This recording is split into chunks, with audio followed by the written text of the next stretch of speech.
Muy bien, vamos a ir a la palabra y hacerlo con un poquito de severidad. Así quiero hacer un repaso de algunas cositas que hablamos el domingo pasado y seguir con este tema, la segunda parte de este tema, que es la soberbia. ¿Se acuerdan, no? Que arrancamos con la soberbia.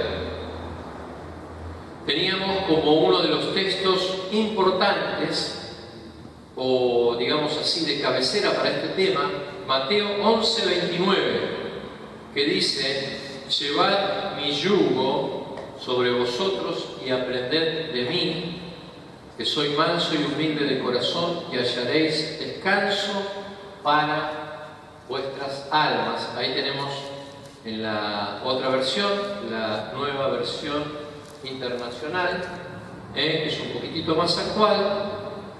Usted la puede seguir allí en la pantalla o puede leerlo con su Biblia. Y dijimos el domingo pasado, y arrancamos con este versículo, y tal vez muchos se preguntaban ¿qué tiene que ver este versículo con la soberbia? Tiene bastante que ver. En primer lugar, porque el Señor nos llama a ser como Él, mansos y humildes. Y dijimos que la mansedumbre y la humildad son dos características que necesita todo cristiano para dejar la soberbia. Cuando estábamos en el mundo, éramos soberbios. ¿Sí? Usted podrá decir: no, pero yo cuando estaba en el mundo nunca fanfarroneaba. Es que soberbia no significa fanfarronear. Pensamos que ser soberbio es una persona que dice: porque yo... No, eso también. Eso es peor, digamos. Pero hay una soberbia mucho más profunda que está en el corazón. Jesús lo dijo allí en Marcos 7, 21 al 23. Dice: del corazón. Marcos 7, 21, 23. Vamos a leerlo. A ver si Isaías lo busca allí. Marcos 7, 21 al 23. Lo leemos en la versión.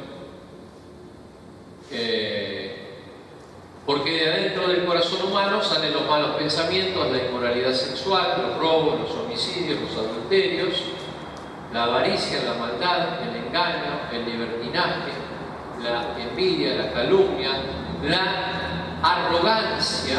Aquí lo da como la palabra arrogancia, pero el significado es soberbia, y la necedad. Y el 23, para terminar: todos estos males vienen de adentro. Hermano, la soberbia, en la versión NBI lo da como arrogancia, viene de adentro. ¿Sí? Nadie puede decir: no, yo soy soberbio. ¿Sabes por qué? Porque el país, porque la presidenta, porque el intendente. No le eche la culpa. La soberbia viene de adentro. ¿Cómo? Si no te pisan la cabeza. Claro. Yo soy soberbio porque Mirta Legrand dice que si te ven mal, te maltratan. Entonces, no le eche la culpa a Mirta Legrand. Vamos. Todo esto está dentro del corazón. Dentro del corazón. Así que una de las cosas que tenemos que poner siempre a disposición del Señor es el corazón. ¿Sí?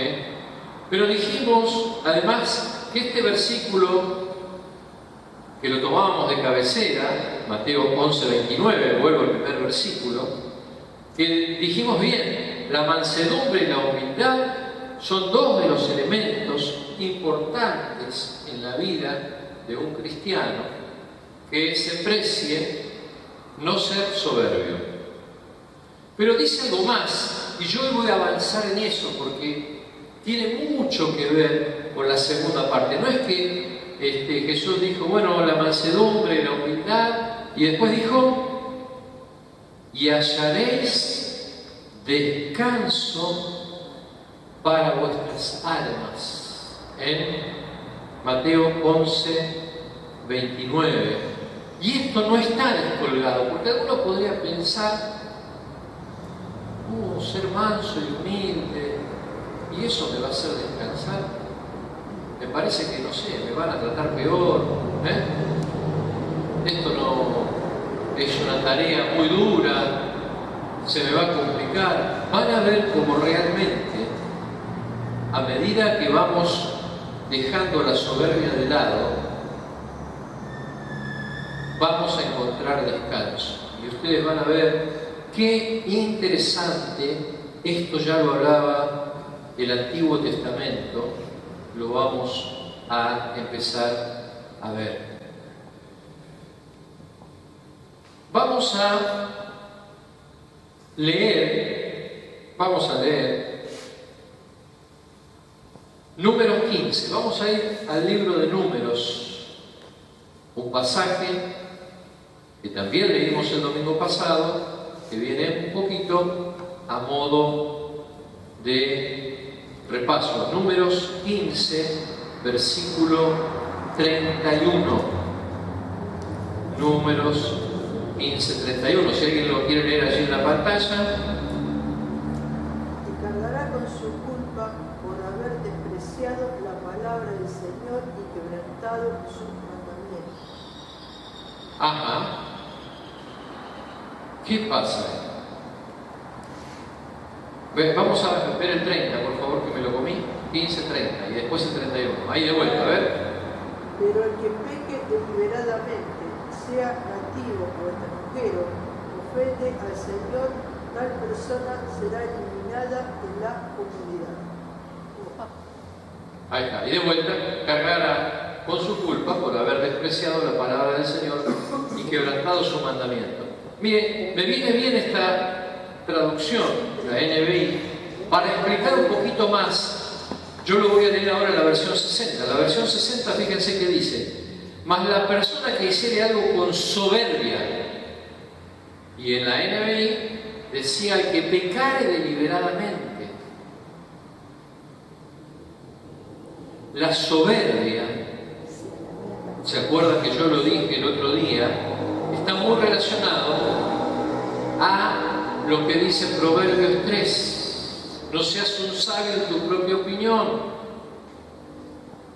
No te apoyes en tu prudencia, en tu propia prudencia. Y se acuerdan que yo les expliqué que desde que nacemos llevamos paralelamente dos maneras, ¿sí? O dos formas, dos estilos de vida. Uno que tiene que ver con la capacidad que Dios nos puso, que es la prudencia de Dios. Pero también está nuestra propia prudencia que va creciendo a la par. ¿Sí? ¿Vieron que yo les dije? Nadie va a cruzar la avenida Calchaquí y antes de cruzar va a cerrar los ojos, va a hacer así y va a cruzar. No. ¿Por qué? Porque hay algo que Dios puso en nuestro ADN, en nuestra genética, que es su prudencia, es su manera de protegernos del mal. Dios nos ha puesto en nuestras células y obviamente en todo nuestro ser. Recordamos que somos una unidad, cuerpo, alma y espíritu, ¿sí? Aquí no es que la actividad del cuerpo se separa del alma y se separa del espíritu, es toda una sola. Cuando yo voy a cruzar Calchaquí, ¿qué hago? Abro bien los ojos, miro para todos lados. Cuando no viene nadie, o cuando el semáforo está rojo, si estoy cruzando en el semáforo, cruzo. Eso es porque hay en nuestro ser, en nuestra genética, una información, ¿sí? Y quiero hacer un paréntesis y hablar de esta información. La información que viene de parte de Dios en nuestro ser es valiosísima, hermanos. Es valiosísima. Por eso, Proverbios dice: no te apoyes en tu propia prudencia. Pide sabiduría a Dios. Dice, cuélgate la verdad y la sabiduría, que sean como un collar. Tenlos allí en tu cuello.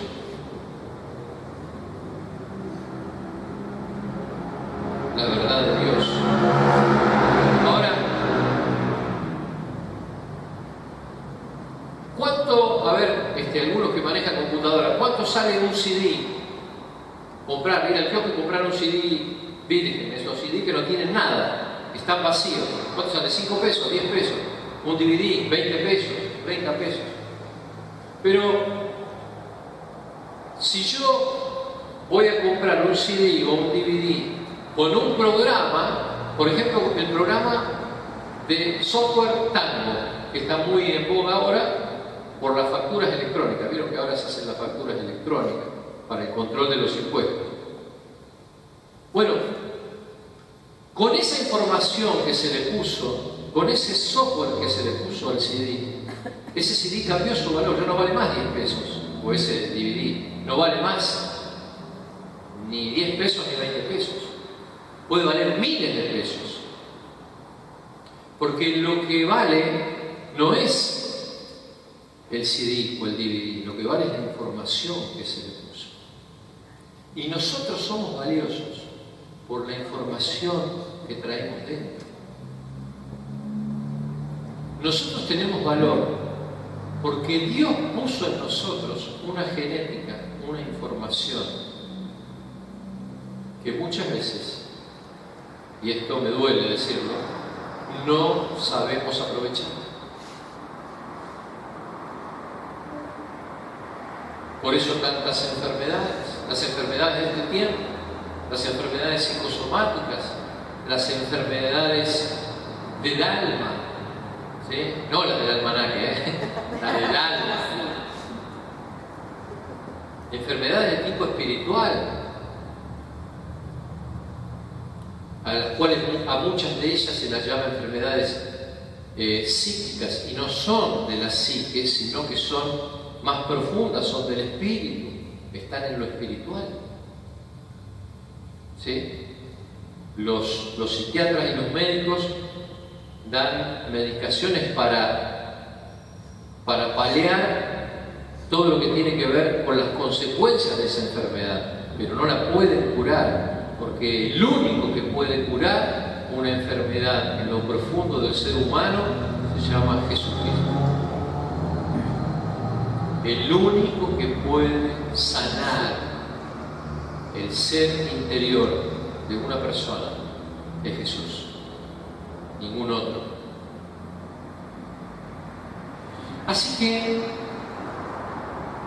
fíjense qué interesante que decía, más la persona, en el versículo 30 del capítulo 15 de Números, más la persona que hiciere algo con soberbia, así el natural como el extranjero. ¿Sabe lo que Dios está diciendo ahí?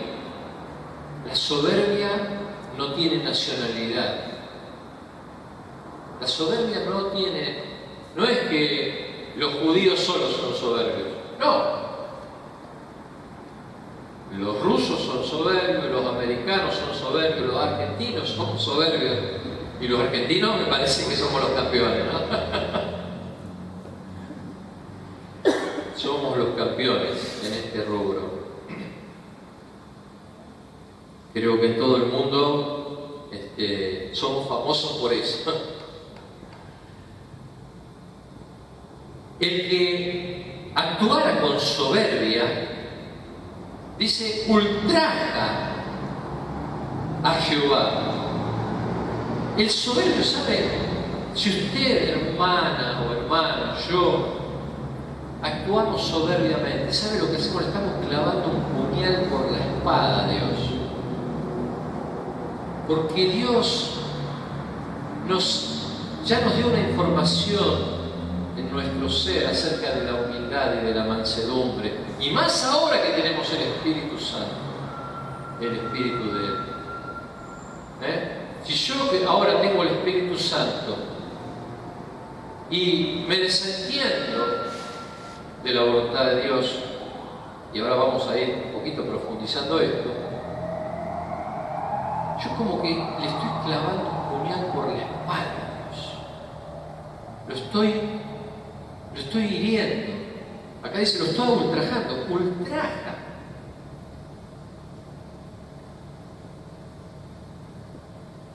Así que la soberbia es algo muy serio, muy pero muy serio. Dice, esa persona será cortada del medio de su pueblo. Las consecuencias de la soberbia es muerte, directamente. Y aquí vamos a ver un ejemplo. Dice el 31, por cuanto tuvo en poco la palabra de Jehová. Eso es la soberbia. Tener en poco la palabra de Dios. Decir, a mí me parece que, yo pienso que, me parece que la mejor manera de hacer esto es así. Y dejamos de lado lo que Dios ha dicho. Tenemos en poco su palabra y menospreció su mandamiento. Enteramente será cortada esa persona, su iniquidad caerá sobre ella. La soberbia es un rasgo de iniquidad, o sea, pecado, para hacerlo sencillo. Ahora, mire qué interesante, que ni bien Dios termina de darle esta palabra al pueblo, se nos viene un ejemplo, justito. Vamos a seguir leyendo. Versículo 32. Si están con la Biblia, 15:32, y vamos a ver. Son poquitos versículos, unos 5 versículos, y vemos qué pasó. Dice, tanto los hijos de Israel en el desierto hallaron a un hombre que recogía leña en el día de reposo. Y todos sabemos que el día de reposo era parte de los mandamientos de Dios. ¿Sí? Jehová uno es, amarás a tu Dios con todo tu corazón, con toda tu mente, con toda tu alma, con toda tu fuerza, pero también estaba dentro de los mandamientos el guardar el día de reposo. ¿Por qué? Porque Dios reposó un día al terminar sus obras, el séptimo día. Entonces, esta orden había sido dada y hubo un hombre que dice recogía leña en el día de reposo. Uno podría pensar, bueno, haría frío, fue a buscar leña, o tendría que cocinar. ¿Sí? En el desierto no había Ariston, no había horno eléctrico, las Domecq no existían, no había nada, ¿sí? Ni siquiera había garrafas, así que todo se hacía con leña para cocinar. No se olvide de esta palabra, leña. A ver, diga conmigo, leña, leña. Eso es lo que vamos a dar. No, leña, y van a ver ahora, esta palabra es muy importante. Versículo 33. Y los que le hallaron, se ve que el hombre se fue y dijo, bueno, no me ve nadie. El día de reposo, pero hace frío. O tengo que cocinar, voy a hacer un asadito. ¿Sí? Voy a buscar leña, vamos a hacer un asado. Lo descubrieron. Lo trajeron a Moisés y a Aarón y a toda la congregación. Miren qué importante. O sea, se reunió todo el pueblo para recibir a este hombre que había desoído la voz de Dios y desobedecido. Versículo 34 dice, y lo pusieron en la cárcel. Mire, cuando leí esto, digo, wow, ya tenían cárcel en el desierto. Mire, nosotros pensamos que somos una sociedad avanzada, todo. La cárcel es más vieja, miles de años tiene, ¿no? ¿Por qué lo pusieron en la cárcel? Esto se llama, ¿sabe qué? Prisión preventiva. ¿Sabía usted? ¿No lo vio en los noticieros? La prisión preventiva. que cuando alguien comete un delito lo meten en la cárcel. ¿Por qué? A esperar a ver qué es lo que se decide. Y el juez tiene que tomar la determinación. Bueno, lo ponen en la cárcel porque no estaba declarado qué se había de hacer. O sea, si hubieran sabido lo que había que hacer, lo hubieran hecho en el momento y no lo hubieran metido en la cárcel. Pero le dieron prisión preventiva a este hombre que violó la ley de Dios. Versículo 35. Dios, obviamente, sabiendo todo esto, dice que habló a Moisés y le dijo: irremisiblemente muera aquel hombre, o sea, pena de muerte. Apedréelo toda, escuche bien, toda la congregación fuera del campamento. Entonces lo sacó la congregación fuera del campamento y lo apedrearon, y murió como Jehová mandó a Moisés. Yo sé que seguramente, no sé si usted, pero tal vez alguien que no conozca la palabra diría: ¡qué malos!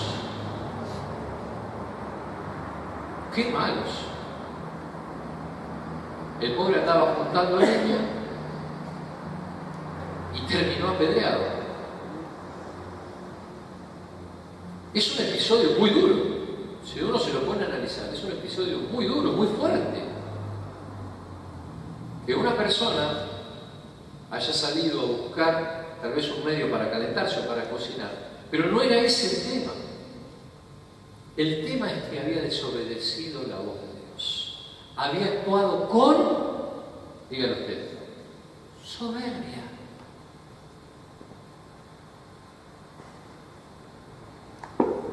Cada vez que yo desoigo la voz de Dios, cada vez que yo hago oídos sordos a lo que Dios me habla en su palabra, fundamentalmente, estoy actuando con soberbia. Soberbia.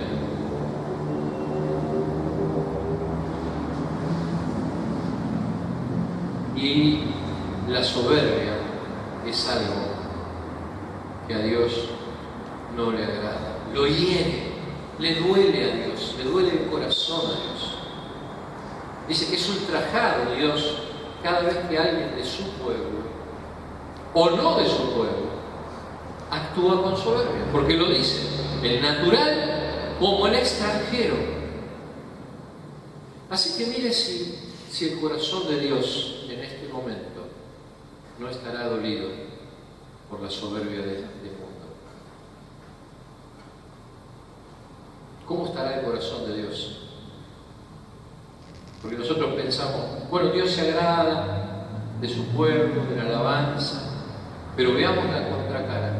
En su corazón, en lo profundo del corazón de Dios, hay un dolor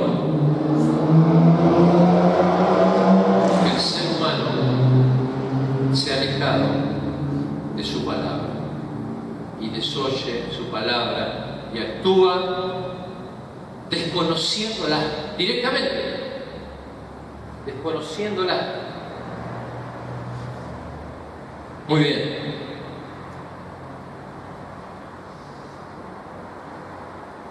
Dijimos que el salmista en el Salmo 19, vamos a buscar Salmo 19:13.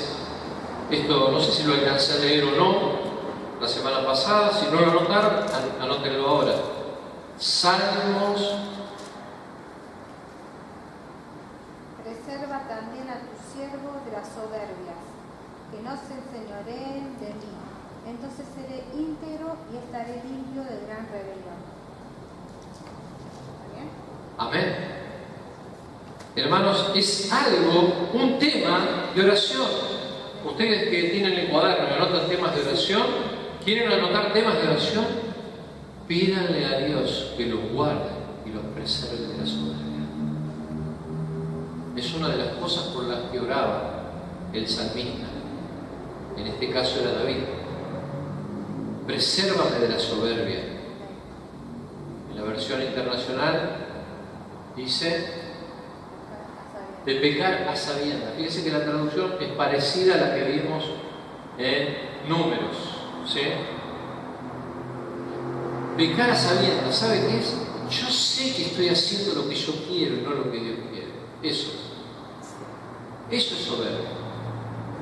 Yo sé que yo hago lo que yo quiero porque me parece que lo que yo voy a hacer me va a salir bien y lo que Dios me dice no me va a salir tan bien. Porque lo veo con mis ojos humanos, ¿no? Y digo, no, pero Dios, este camino, esto va a ser muy tedioso, es muy largo, es más fácil ir por acá. Y yo desoigo la voz de Dios. Un tema de oración, pedirle a Dios que nos guarde, que no nos deje ser soberbios.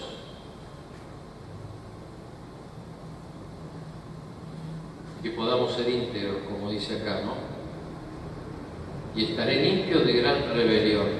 Miren, otro tema, ¿se acuerda cuando hablamos de la rebelión de Coré y de este tema de la rebeldía? La soberbia es un rasgo de rebeldía. Es una de las características del rebelde. El rebelde sabe más que Dios. Se las sabe todas.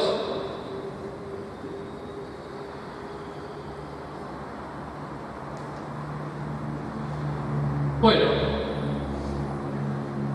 pero Dios es sabio. Es muy sabio. Y como es muy sabio,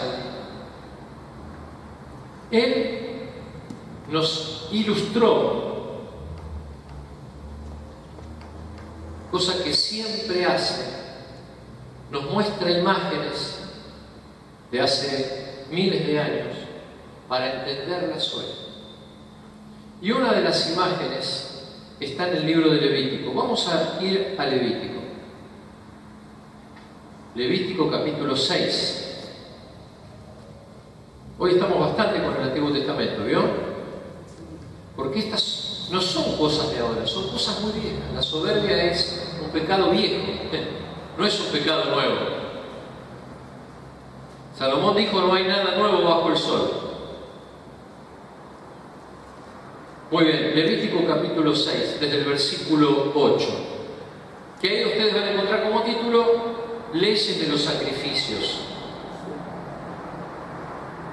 Yo voy a explicar en breves minutos qué era el tema de los sacrificios. Los sacrificios que Dios le había mandado al pueblo ofrecer, eran todos una imagen de lo que iba a suceder en la persona de Cristo. Es más, dije que algún día voy a hablar de cómo todo el tabernáculo que Dios le mandó a hacer a Moisés en el desierto es figura de Cristo, y Cristo está en cada detalle, ¿sí? Especialmente en el arca del testimonio, el arca del pacto, el arca de la presencia de Dios. Pero todo el ritual que Dios le había mandado a Moisés y a los sacerdotes, a Aarón y a toda su familia, era porque esos sacrificios, esos holocaustos, esos de entregar los animales, la sangre de los animales, cosas que hemos hablado ya en alguna oportunidad, y más lo hemos hablado en el estudio de Hebreos los miércoles. Los que están estudiando la palabra vienen los miércoles, van a recordar todo lo que hablamos de los sacerdotes, ¿se acuerdan? Los sacerdotes, los sacrificios, la imagen de los sacerdotes, cómo eran los sacrificios antes, cómo fue el sacrificio de Cristo. Todo eso que en Hebreos se nos explica bien. Aquí hay detalles, pero en esencia, lo que los sacerdotes tenían que hacer con los sacrificios era para, fundamentalmente, que Dios pasara por alto o no tuviera en cuenta o perdonara los pecados y las faltas del pueblo. Fundamentalmente, eso, ¿sí? Ese era el propósito, fundamentalmente. Ahora, pero para ofrecer los sacrificios, había un lugar especial. ¿Sí? Ese lugar se llamaba, a ver, ¿dónde se ofrecían los sacrificios? En el altar. Empieza con al y termina con tal. El altar. Y el altar era un lugar, ¿sí? Un recinto que tenía ya su forma especial, ¿sí? No lo voy a describir hoy, un día vamos a hablar en detalle, pero un lugar especial que estaba antes del velo que separaba al sacerdote del lugar santísimo donde estaba el arca con la presencia de Dios. Estaba antes. Y ese altar, lo vamos a leer acá, tenía que tener un fuego. ¿Sí? Por eso le dije, no se olvide la palabra leña. ¿Vieron que le dije? Vamos a leer. Versículo 8. Yo lo voy a leer en la versión 60. Si quieren, síganlo en la pantalla, en la nueva versión. Habló Jehová a Moisés diciendo: manda a Aarón y a sus hijos y diles: esta es la ley del holocausto. El holocausto estará sobre el fuego encendido, sobre el altar, ahí está, toda la noche, hasta la mañana. El fuego del altar arderá en él. Versículo 10. Y el sacerdote se pondrá su vestidura de lino y vestirá calzoncillos de lino sobre su cuerpo, y cuando el fuego hubiere consumido el holocausto, apartará él las cenizas sobre el altar y las pondrá junto al altar. Fíjense qué interesante que lo que se ofrecía tenía que ser consumido.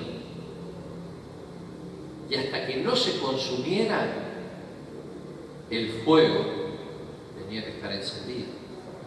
Porque si yo apago el fuego, no se consume el sacrificio.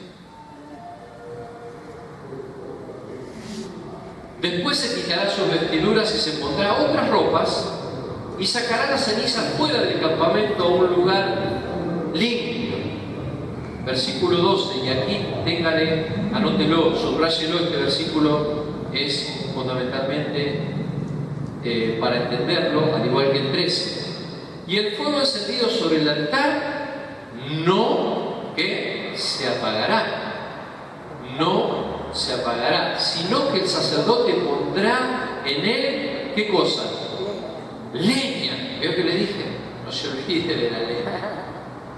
Porque la leña, a través de la leña Dios nos enseñó qué era la soberbia. Un hombre que salió a buscar leña desoyendo a Dios, desoyendo la palabra de Dios.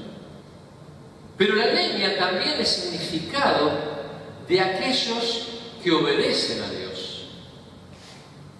Miren qué interesante, ya lo vamos a ir descubriendo de a poco. Sino que el sacerdote pondrá en él leña cada mañana. Cada mañana. Subraye esto. Cada mañana. Y acomodará el holocausto sobre él y quemará sobre él las grosuras de los sacrificios de paz. Y vamos a leer el 13. El fuego arderá, ¿qué? Continuamente en el altar. No se apagará. Continuamente. ¿Qué te hace acordar esto? Continuamente. ¿Qué le hace acordar? Algo que hicimos hace poco y ahora vamos a hacer. Las 24 horas de alabanza, ¿no? Continua. ¿Se acuerda? Continua. El fuego arderá continuamente en el altar, no se apagará. No se podía apagar el fuego del altar. ¿Por qué? Porque todos los días se ofrecía sacrificio, todos los días. Todos los días. Y el sacerdote tenía que cerciorarse de que no faltara leña, especialmente cuando empezaba el día.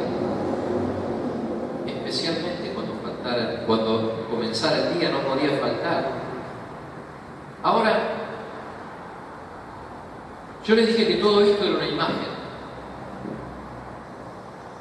Y esto es una imagen. El apóstol Pablo dice que nosotros debemos ofrecernos a Dios como un sacrificio vivo, agradable a Dios.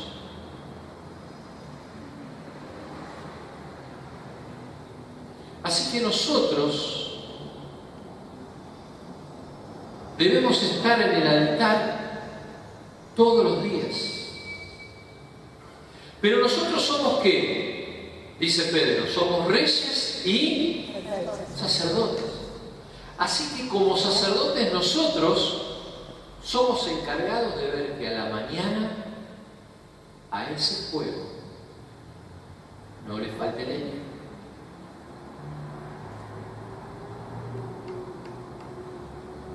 Miren el altar, en el tabernáculo, simboliza hoy para nosotros nuestro corazón. Es el lugar que disponemos para Dios, para su presencia y para que el fuego donde ofrecemos sacrificio a Él esté encendido siempre. ¿Cantamos? ¿Cómo cantamos? En mi corazón tu altar siempre estará encendido. ¿De acuerdo? Nada lo apagará, pues tú, Señor, estás conmigo. ¿Sabe qué es esto que hacían los sacerdotes? De tener el fuego encendido, de mirar cada mañana que no le faltara leña y agregar la leña para que el fuego ardiera más y más. Es una imagen de lo que nosotros como sacerdotes de Dios hoy, de su pueblo, de su iglesia, de su cuerpo, es algo que nosotros tenemos que hacer. ¿Y cómo se hace?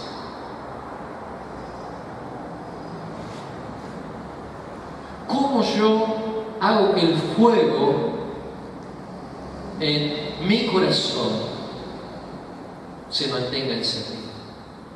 Cada mañana me levanto a la mañana y busco al Señor en oración. Busco al Señor en oración. Algunos dicen, yo en la tarde me encuentro más tranquilo, no hay ruido, a la mañana hay mucha vorágine, hay que hacer el desayuno, hay que hacer tantas cosas, y a la tarde, a la hora de la siesta, estoy tranquilo, ¿sí? Y está tan tranquilo que se duerme la siesta.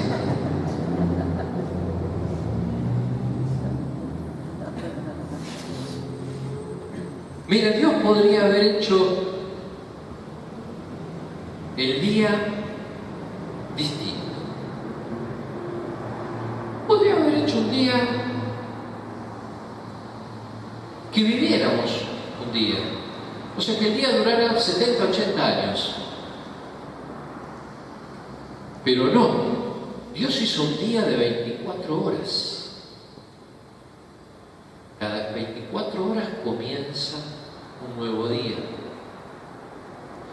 cada 24 horas los sacerdotes de Dios tenemos la responsabilidad de echarle leña al fuego que está en el altar, el fuego que está en nuestro corazón, que es la presencia de Dios, en oración, meditando la palabra. Así que no espere, no, a la noche estoy tan tranquilo, puedo hacer la meditación. No, hágalo temprano, levántese 15 minutos antes, 20 minutos antes. Esto me lo digo a mí también. Hermanos y hermanas queridas, si usted sabe que su actividad tiene que arrancar a las 7 o a las 8, levántese media hora antes, por favor, porque hay un mandato: echarle leña al fuego temprano. Miren, hace no muchos años, 80, 90, tal vez 100 años, pero yo creo que 80, 70, 80 años, en las casas no había gas, no había electricidad. ¿Y cómo se cocinaba? ¿Con qué? Con leña. Con leña o con carbón, pero generalmente la leña, ¿no? Teníamos la cocina económica. La cocina económica, y uno le tiraba la leña ahí. Sí. ¿Sí? ¿Usted tuvo cocina económica? Sí. Ah, bueno, puede hablar bien del tema. Bueno, miren, en el campo, y especialmente en invierno, se usaba para cocinar, pero para calefaccionar. La cocina era como una gran salamandra.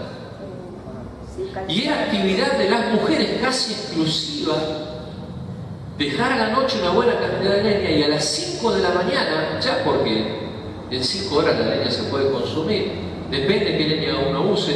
Yo creo que hace poco hablé, yo en casa tenemos un hogar a leña, y a la noche, yo lo prendí este invierno, le dejo unos pedazos de quebracho así grandes, ¿no? Digo, bueno, si uno se levanta a 6:30, 7 de la mañana, dura, el quebracho dura. Pero no todos tienen esa madera, ¿sí? Y hay maderas que se consumen más rápido. El quebracho es caro, ¿eh? El quebracho es una leña cara. Pero esta es la madera común que uno deja secar, las ramas que se caen de los árboles. Y en esa época se usaba cualquier tipo de leña. Cualquier leña, las ramas, todo servía. En otoño, cuando caían, se agarraban las ramas cuando se secaban y se iban guardando para el invierno. Pero en esa época, las mujeres tenían que levantarse muy temprano a cargar el horno. ¿O no? ¿No era así? Miriam, ¿usted lo vio eso o no? Lo que decía Celia de la cocina. De noche se dejaba el salón para que esté encendido y a la mañana, a las 5 de la mañana, mi madre se levantaba. Ahí está, ¿eh? Había brasas, ¿vio? ponía Y ahí se ponía a cocinar. la pava para el Exactamente. Pero después había que cargarlo, porque después había que hacer el almuerzo. Así que tenía que seguir prendido. ¿Por qué? ¿Saben que hay algo? Miren, mi señora sabe, ¿no?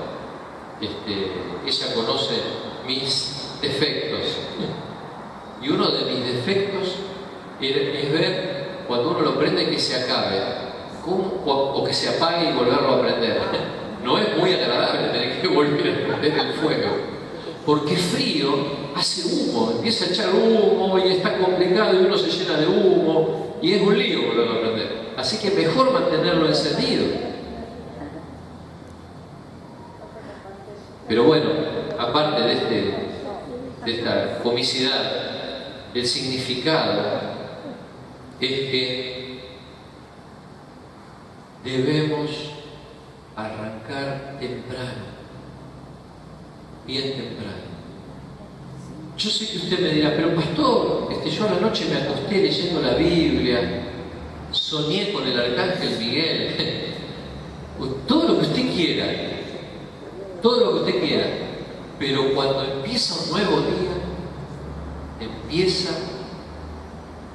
empiezan nuevos problemas, nuevas vicisitudes.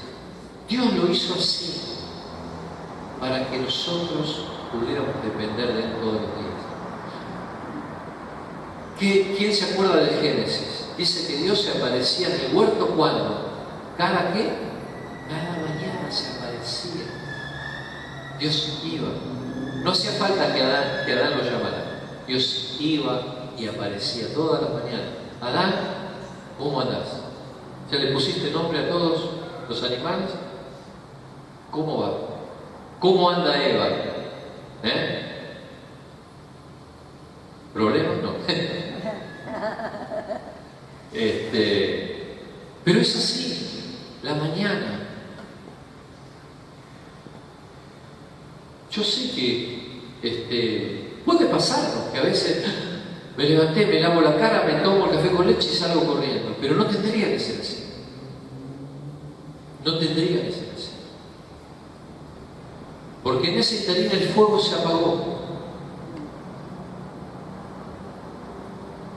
Y usted me dirá, pero pastor, yo no me voy a olvidar del Señor. Por no orar a la mañana, por no hacer el devocional, por no meditar en la palabra. Otra cosa que puede hacer, alabar a Dios, adorar a Dios a la mañana también. Yo sé que no le va a pasar, pero el fuego se va a apagar. El fuego se apaga. Y el fuego, hermanos, ¿saben qué es? Es la imagen perfecta de la presencia del Espíritu de Dios.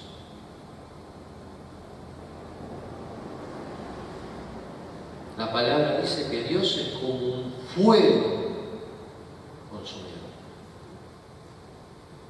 Y hablamos del Espíritu Santo.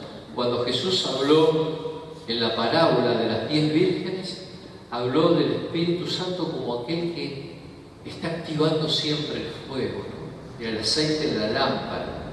Pero es el aceite, pero a su vez es el fuego también.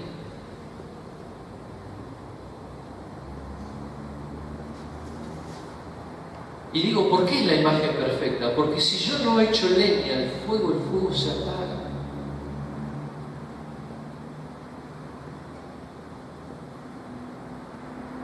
Mire qué cosa. Un hombre fue apedreado por ir a buscar leña.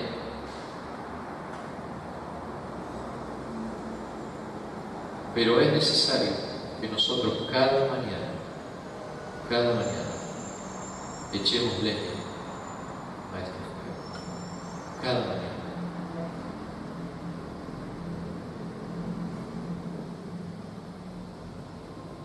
Yo voy a seguir con este tema el domingo que viene, pero quiero terminar con esto que les dije y una canción, Levítico 26.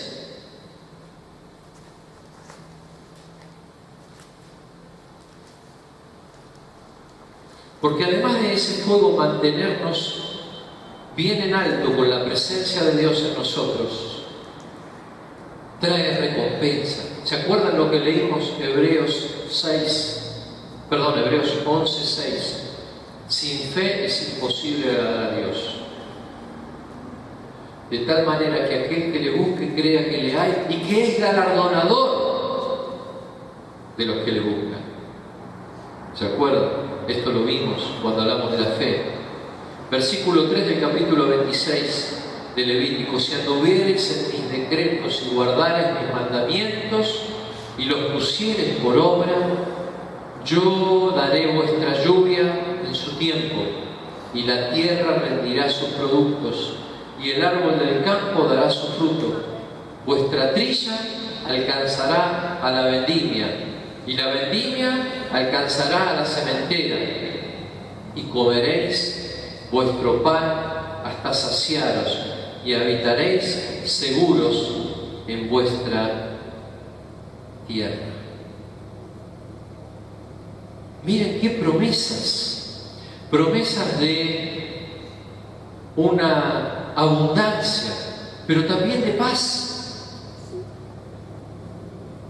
Nosotros que estamos permanentemente orando por la delincuencia que hay en el país, por los problemas, por los robos. Mirá, algo que también, un testimonio que contó ayer el coordinador de Nicky Cruz, de sus actividades de sus cruzadas, y que después también pasó acá en Quilmes. Dice que cuando la última vez que estuvo Gigi Ávila en Quilmes, dice que llovía torrencialmente, todo el mundo llamaba preguntando si se suspendía la campaña, y los pastores aquí encargados dijeron no se va a suspender, y ellos decían, bueno, pensaremos hacerla con lluvia o como sea, estaremos debajo de la lluvia. ¿Sabe lo que pasó? Una hora antes de empezar la campaña, dice que pudieron ver en el estadio de Quilmes, era todo nubes, para el norte, para el sur, para el este y para el oeste, pero el estadio, dice que estaba el cielo celeste arriba del estadio. Es impresionante. Y al poquito tiempo, dice que empezó abriéndose así, en el estadio, ¿no? Se empezó a abrir, y al poco tiempo salió el sol y se fue la lluvia. Es impresionante. Esto viene a cuento, con decir, podrá haber mucha delincuencia, pero en nuestras vidas y en nuestro entorno, no sé cómo, nosotros tenemos una oración. Miren, y es una oración, yo el otro día decía, digo, Señor, qué sabiduría que tenemos. Nosotros oramos, ¿sabe qué? Que Dios nos guarde y que haga un vallado alrededor nuestro y que nos mantenga con paz. Y decimos, ¿cuánto es el vallado? Que 500 metros, decimos nosotros. Bueno, ¿saben que con todo este tema de los femicidios, vieron que hay en el país, que está lamentablemente muy actual, los jueces les ponen una restricción, ¿saben de cuánto? De 500 metros a la redonda.